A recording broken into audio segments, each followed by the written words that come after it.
آگے زمانہ نکل کر فکر سے جنگ ہو رہی، جتنی ہماری فکر مضبوط ہوگی اتنا ہم آگے بڑھیں گے اور دشمن کو پہچان بھی سکیں گے اور پچھاڑ بھی سکیں گے۔ ایک صلوات پڑھ لو۔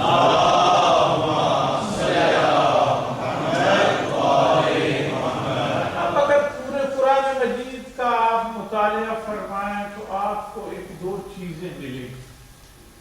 سورہ الحمد سے لے کر والناس تک قرآن مجید کا جو اسلوب ہے حضور وہ عجیب ہے۔ قرآن نے مذمت بھی کی ہے، تعریف بھی کی ہے۔ پورا قرآن اٹھا کر دیکھ لیں، اور اس میں سب سے پہلا سورہ آپ لے لیں، دور نہ جائیں، سورہ الحمد کو لے لیں۔ ایاک نعبد و ایاک نستعین اہدنا الصراط المستقیم صراط الذین انعمت علیہم غیر المغضوب علیہم ولا الضالین۔ دونوں چیزیں آ گئی حضور جی کہ پروردگار ان کے راستے پر چلا جن پر تیری نعمات ہیں، اور ان کے راستے سے محفوظ رکھ کے جن پر تیرا غضب ہے۔ تو دونوں پکچریں ظاہر کر دی، مگر پروردگار نام لے دیتا تو یہ مشکل ہی حل ہو جاتی، ہمیں پتہ چل جاتا کہ ان پر انعام ہے اور ان سے نفرت کرنی ہے۔ مگر پروردگار نے نام نہیں لیا۔ ہاں، دونوں جگہ پر حضور صفات بیان کر دی ہے، وہ اس لیے بیان کر دی ہے اس لیے کہ خدا جانتا تھا کہ ہاں قرآن جو ہے کن ہاتھوں سے گزرے گا۔ میری بات سمجھ رہے ہیں؟ قرآن کن کن ہاتھوں سے گزرے گا۔ اگر وہ نام لے دیتا، مثلا بھی چھوٹی سی میں مثال دے دوں، حیات الحیوان ایک علامہ ضمیری کی کتاب ہے، بڑی مشہور، علماء کرام اس میں بڑے حوالے دیتے ہیں۔ اس میں ایک واقعہ ہے کہ یزید بن ولید بن عبد الملک بن مروان جی یہ جب تخت پر بیٹھا تو اس نے حضور سب سے پہلے جو کام کیا کہ قرآن مجید سے فال لی، جیسے کہ ہم استخارہ کرتے ہیں یہ فال لیتے ہیں۔ اس نے قرآن مجید کو کھولا، کوئی دیر میں چیز ہوگی تو ظاہر جب قرآن کو بلیو کرتا ہے برادران ایمان تو تبھی اس سے مدد لے رہا ہے نا، ایسا تو نہیں ہے کہ قرآن کو مانتا ہی نہ ہو اور قرآن کو کھول رہا ہو اور اس سے فال لے رہا ہو۔ تو ظاہر ہر مسلمان قرآن سے فال لیتا ہے۔ جیسے اس نے قرآن مجید کو کھولا اور حضور جیسے ہی دیکھا تو اس میں آیت یہ نکلی وَخَابَ كُلُّ جَبَّارٍ عَنِيدٍ کہ ہر متکبر ہلاک ہوا۔ اب چونکہ کنگ تھا اور امیر المومنین کہلاتا تھا، مسلمان اس کو مانتے تھے، حضور فوراً ہی اس کو غصہ آ گیا۔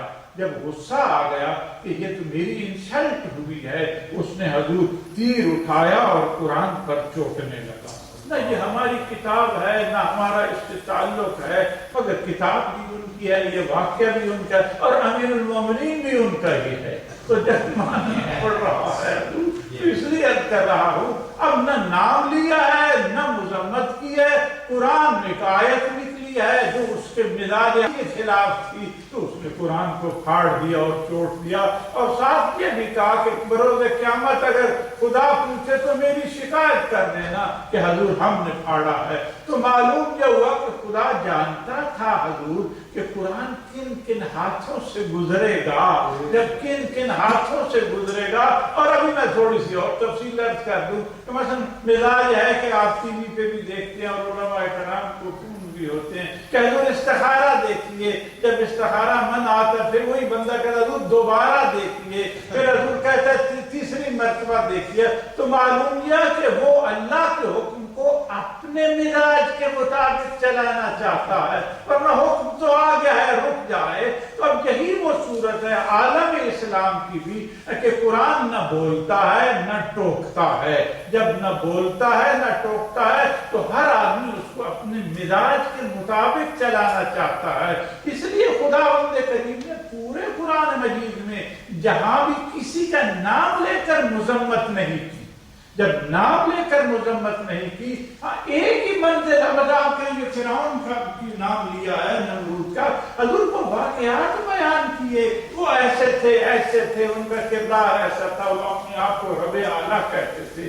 مگر پورے قرآن میں آپ کو دیکھیں ایک ہی منزل نظر آئے گی جہاں خداوند کریم نے نام لے کر مذمت کی ہے، اور وہ بھی ابو لہب کا نام لیا ہے۔ تبت یدا ابی لہب وتب، اے ابو لہب آپ کے ہاتھ چھل ہو جائیں، یعنی آپ کے ہاتھ میں، کیونکہ اس لیے کہ اس نے پیغمبر کے ہاتھوں پر ہٹ کی ہے۔ جب اس نے پیغمبر کے ہاتھوں پر ہٹ کی ہے تو خداوند کریم کو جوش آ گیا کہ یہ میرے حبیب کے اعضاء پر جو ہیں، اس کے پارٹ ہیں، باڈی کے، جسم کے، بدن کے، اس پر ہٹ کر رہا ہے۔ تو پورے قرآن میں دیکھیں ابو لہب کی مذمت ہوئی، تبت یدا ابی لہب وتب، لیکن حضور نام لے کر کسی کی مذمت نہیں کی۔ یہ قرآن کا ایک اسلوب ہے اور طریقہ کار ہے۔ تو تھوڑا سا مگر قرآن کے اسلوب کو اپنا لیں، مگر جہاں تھوڑی سی بات ذہن میں آ گئی ہے اور آپ کی مزاج عالی کو دیکھتے ہوئے نوجوان ہیں تو بات کہتا چلوں۔ بدن کے دو قسم کے اعضاء ہیں، ایک اعضائے رئیسہ ہیں جو کنگ آف پارٹ ہیں حضور باڈی کے، ایک اعضائے غیر رئیسہ ہیں جو کنگ نہیں ہیں، پارٹ ہیں، مگر کہ جب تک وہ پارٹ ساتھ نہ ہو باڈی مکمل نہیں ہوتی، انسان مکمل نہیں ہوتا۔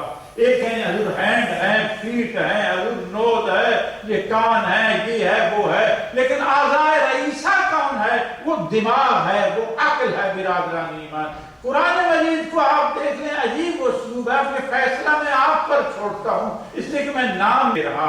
اب حضور ابو لہب نے پیغمبر کے جو اعضاء تھے، جو باڈی تھی، اس کے اعضائے غیر رئیسہ پر ہٹ کی ہے، رئیسہ پر ہٹ نہیں کی، اور خدا کو اتنا جلال آ گیا اور اس نے قیامت تک سورہ ابو لہب اتار کر نس پیدا کر دی۔ جو پیغمبر کی مذمت کرے ہم اس سے ناراض ہیں، تو حضور جو پیغمبر کے اعضائے غیر رئیسہ پر ہٹ کرے اس کی تو اتنی سزا ہے، جو رئیسہ پہ ہٹ کر دے اس کی سزا آپ بتائیں۔ سلوات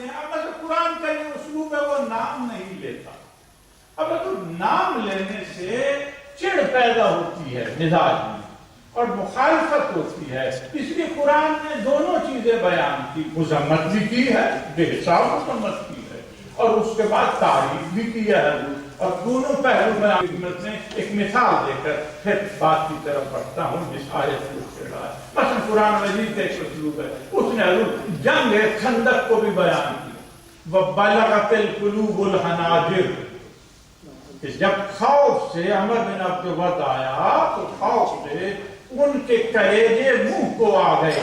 یہ محاور ان کے کلیجے، اگر کچھ منہ سے کہتا ہوں مزہ الفت کا جاتا ہے، اگر چپکے ہی رہتا ہوں کلیجہ منہ کو آتا ہے۔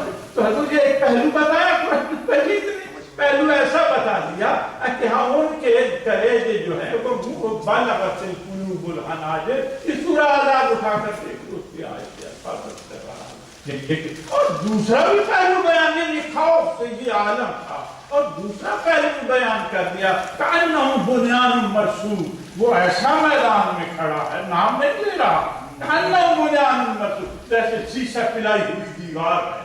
اب یہ کیا کہا، وہ شیشہ تو ٹوٹ جاتا نہیں، شیشہ پلائی ہوئی دیوار میں کوئی آپ کو نقطہ نظر نہیں آئے گا، شیشہ دیوار کو پھل کر دیتا ہے، تو معلوم اس میں کوئی عیب، یعنی عیب کھڑا ہے کہ جیسے شیشے کی دیوار آپ بنا دیں اس میں کوئی نقص نہیں آتا، یہ ایسے میدان میں کھڑا ہے۔ اب یہ دونوں چیزیں پیش کر دی، ادھر کلیجے منہ کو آ رہے ہیں اور ادھر حضور کی اس منزل پر میدان میں کھڑا ہے، ہل بھی نہیں ہے دشمن کے۔ تو اب یہ سوچنا آپ نے، پروردگار نام لے دیتا تو ہم بھی خود، فرمایا نام نہیں، اس لیے کہ ہم نے آپ کو اشرف الانسان بنایا ہے، آپ کو سب سے بڑی قیمتی چیز دی ہے جس پر میں بھی ناز کرتا ہوں جو کسی کو نہیں دی، اور وہ عقل ہے۔ حضور آپ نے تلاش کرنا ہے، ہم نے دونوں چیزیں کہ قرار کون ہے اور قرار کون ہے۔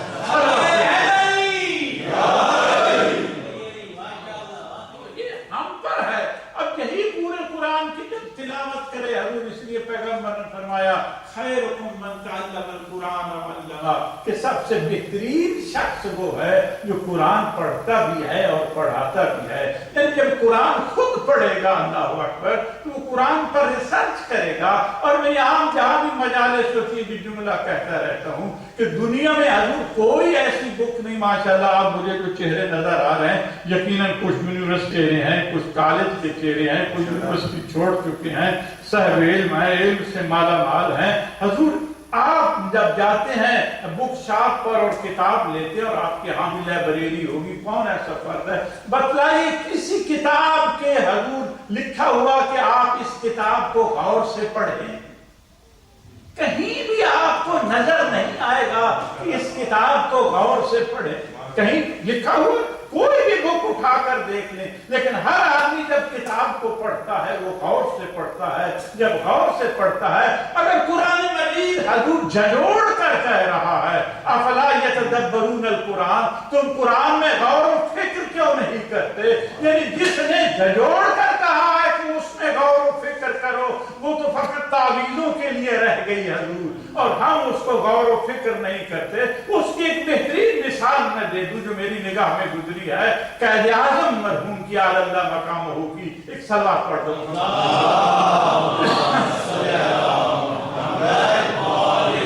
عجیب مثال ہے حضور نوجوانوں کے لیے. حضور وہ اس زمانے میں مثلا گاندھی جی کا بھی نام آتا ہے. ظاہر ہے کہ اس نے ہندوستان میں سب سے پہلے آواز اٹھائی جہاں ہم بیٹھے ہیں کہ حضور ان سے آزادی چاہیے, اس میں کوئی حرج نہیں ہے. اب ظاہر ہے کہ گاندھی تو کبھی ایک معیار تھا, قائد اعظم کا بھی معیار تھا. اب ظاہر ہے کہ قائد اعظم جب بھی سفر کرتا تھا حضور وہ کرتا تھا فرسٹ کلاس میں.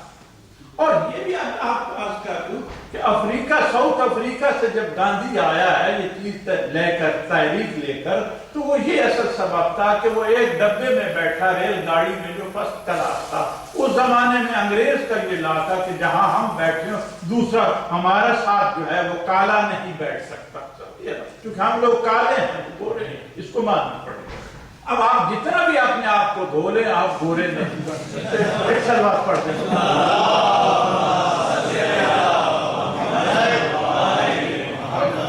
اب رہا یہ کہ اسی طرح قائد اعظم بھی فرسٹ کلاس میں انڈیا میں بیٹھتا تھا, تو ایک ایسے ڈبے میں بیٹھا اور دوسری طرف رخ پر نہیں لے جا رہا. اور جب یہاں بات آ گئی تو کہتا چلو قائد اعظم کو کسی نے کہا یہ ایک بہترین لیڈر تھا.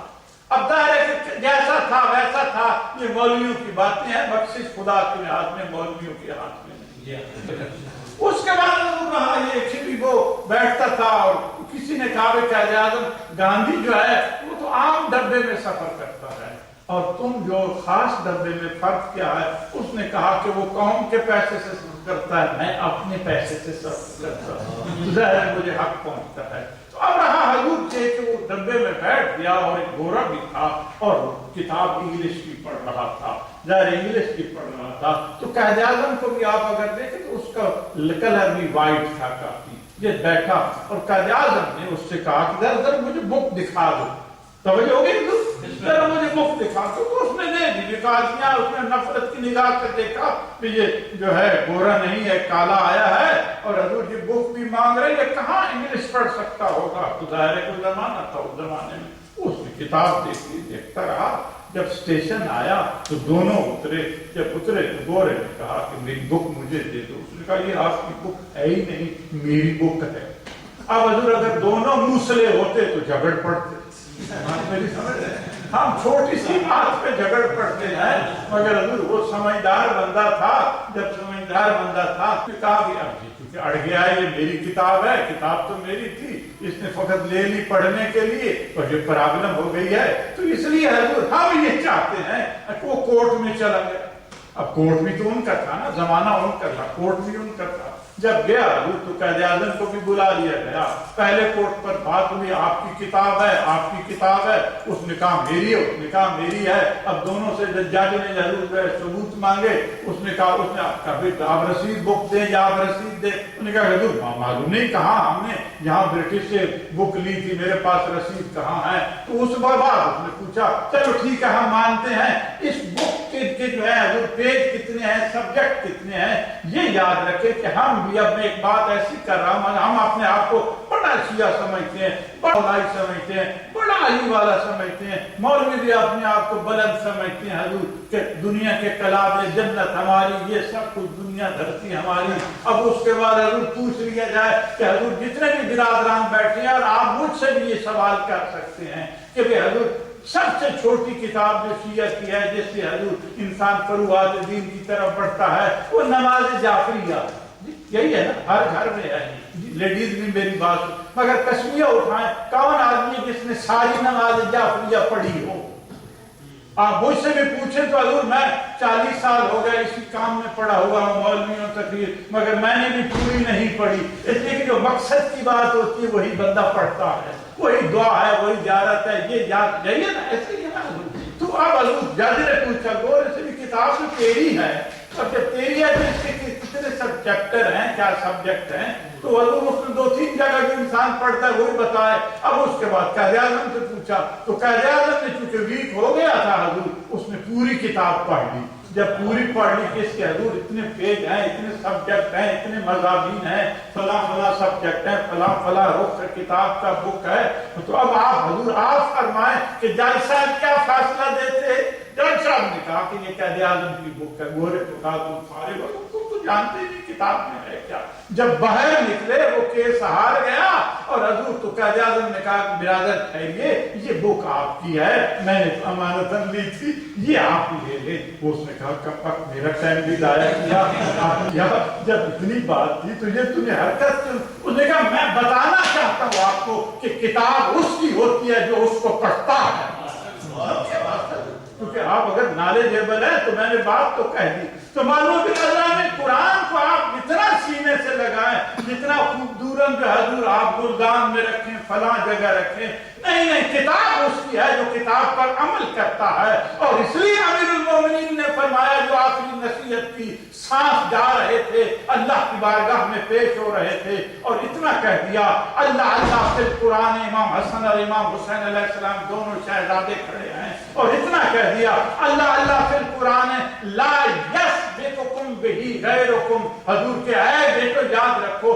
کہ قرآن کے بارے میں، قرآن پر عمل کرنے میں کوئی دوسرا آدمی تم پر آگے نہ بڑھ جائے، قرآن پر عمل کرنے میں تم سے دوسرا آدمی بازی نہ لے جائے۔ حضور یہ میرا سبجیکٹ نہیں ہے اور رخ میں پکڑ لوں گا، یاد رکھو یہ جو پیغمبر نے فرمایا ہے کہ الحسن والحسین سید الشباب اہل الجنہ، حضور یہ ایسے باتیں نہیں ہے، شباب جنت کا مقصد سرداری ایسے نہیں ہے، وہاں کی سرداری ہے وہ عمل کی بنیاد پر ہے، ایمان کی بنیاد پر ہے، جتنا انسان عمل میں آگے بڑھتا چلا جاتا ہے۔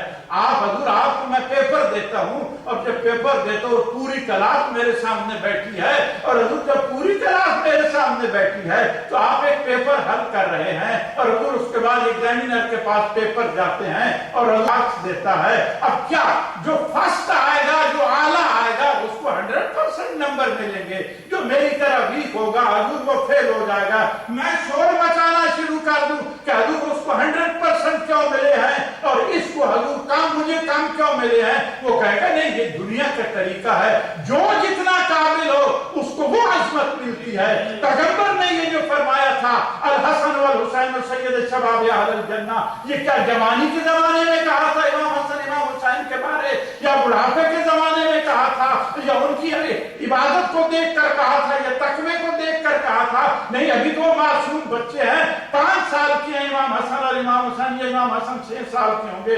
پیغمبر کا یہ کہنا قیامت تک حضور اپنی نبوت کو داؤ پر لگا دیا۔ پیغمبر نے یہ بتلا دیا کہ میرے دونوں شہزادے وہ ہیں کہ عمل کی دنیا میں بھی، ارے جب ان کو میں سید الشباب اہل الجنہ کہہ رہا ہوں تو کوئی آگے نہیں بڑھ سکتا، یہی عمل میں بھی آگے ہوں گے، ایمان میں بھی آگے ہوں گے۔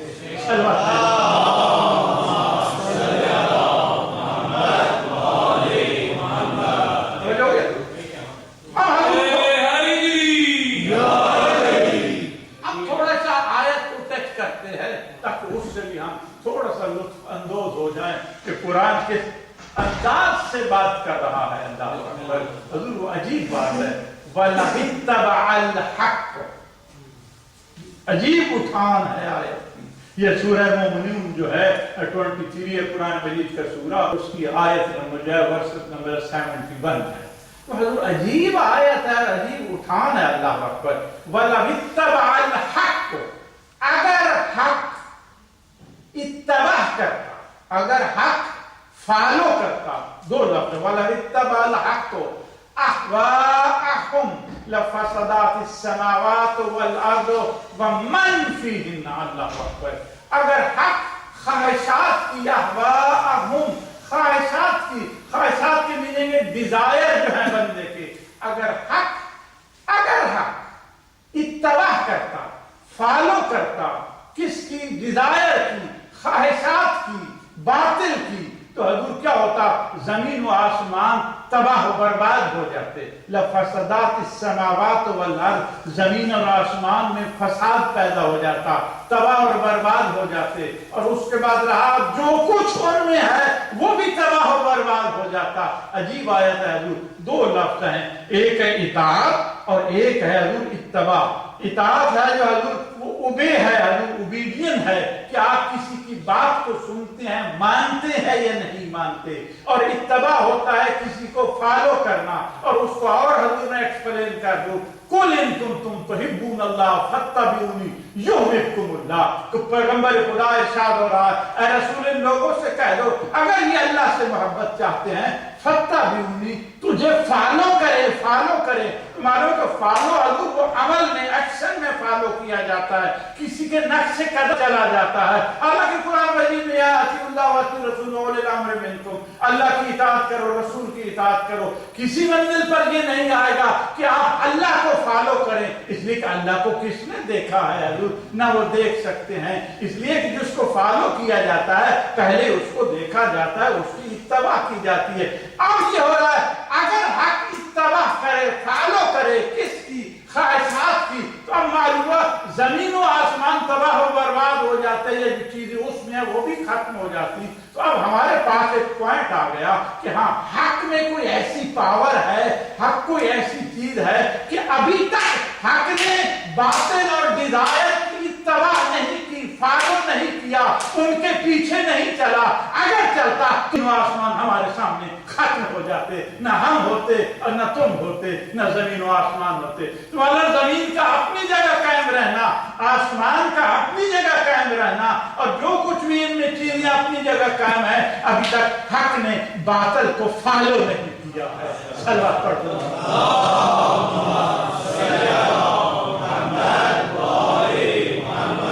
اب اس سے ایک اور مطلب بھی میں لے رہا ہوں، وہ بڑا عجیب ہے۔ اب یہ کہتے ہیں کہ حضور نہیں، یہ کیا ہے کہ جتنے بھی انبیاء ہیں، جتنے بھی ولی اوصیاء ہیں، سب کو سلیکٹ خدا نے کیا ہے، انسان نے نہیں۔ مثلا 1,24,000 انبیاء، ایک نبی کا نام لے دیں حضور جس کو بندوں نے بنایا ہو، ایک نبی کا نام لے دیں حضور جس کو فرشتوں نے بنایا ہو، جنوں نے بنایا ہو، ایک امام کا نام لے دیں جس کو حضور انسانوں نے بنایا ہو۔ ہاں آپ بناتے رہیں، نام رکھ لینا اور بات ہے حضور، یہ ملمہ سازی ہے حضور کہ آپ کسی ایسی چیز پر گولڈ چڑھا دیں اور اس کو گولڈ کہنا شروع کر دیں۔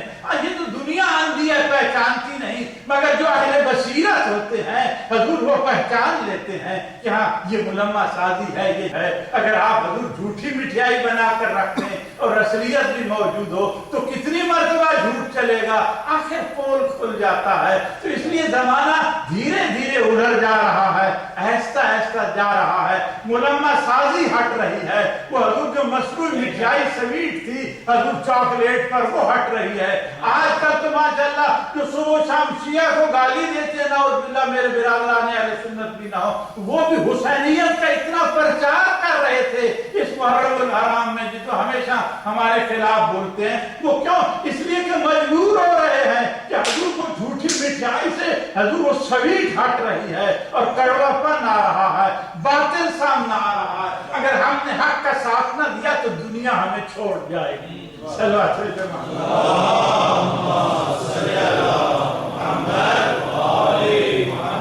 جتنے انبیاء پروردگار وہ تو نے بنائے، ایک حق کو ہمیں بھی دے دیتا تو آواز قدرت آتی۔ یہی تو میں اس آیت میں کہہ رہا ہوں، وَلَوِ اتَّبَعَ الْحَقُّ أَهْوَاءَهُمْ، اگر حق جو ہے وہ ڈیزائر کی خواہشات کی پیروی کرتا فالو کرتا، اس لیے کہ ڈیزائر بہت زیادہ ہے۔ حضور ڈیزائر آپ کے کتنے ہیں؟ میں کہتا ہوں دنیا میں ہر چیز اکٹھی رہ سکتی ہے، دو انسان آپس میں اکٹھے نہیں رہ سکتے۔ یہ کیوں عرض کر رہا ہوں؟ حضور یہ نہیں کہ فقط مولوی کی بات ہے، ہاں مولوی میں تو ایک مرغی بھی حرام ہو جاتی ہے، سمجھیے بات۔ اس لیے یہ یاد رکھے برادران ایمان، دو آدمی کبھی متفق نہیں ہوتے کسی چیز پر، اس لیے کہ ہر آدمی کی ڈیزائر مختلف ہے، حضور ان کی ہر ایک چیز مختلف ہے۔ کوئی کہتا ہے کہ یہ مجھے پسند ہے، کوئی کہتا ہے یہ مجھے پسند ہے۔ پروردگار یہ تو نے پاور اپنے پاس کب رکھی انبیاء کی؟ حالانکہ انبیاء بھی انسان ہیں، وہ انسانوں میں آتے ہیں، جب انسانوں میں آتے تو یہ انسانوں کو حق دیتا بنانے کا۔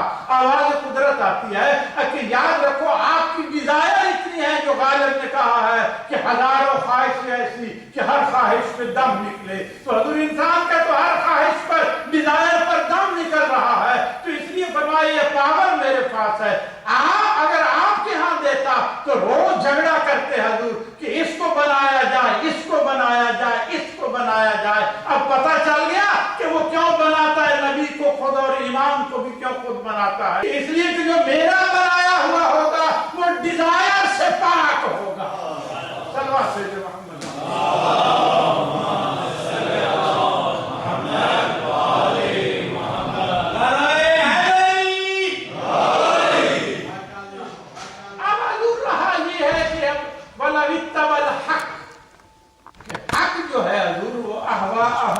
خواہشات کی پیروی نہیں کرتا، تو معلوم ہے کہ حق میں کوئی پاور ہے نا، ورنہ تو حضور کتنے بڑے بڑے لوگ ہیں پیسے کے سامنے بک جاتے ہیں، حکومت کے سامنے بک جاتے ہیں۔ حضور فقط پیسے اور حکومت کے سامنے ہی نہیں بکتے، بلکہ حضور پیغمبر کے سامنے جب مل کر آئے حضرت ابو طالب کی ذات گرامی کے پاس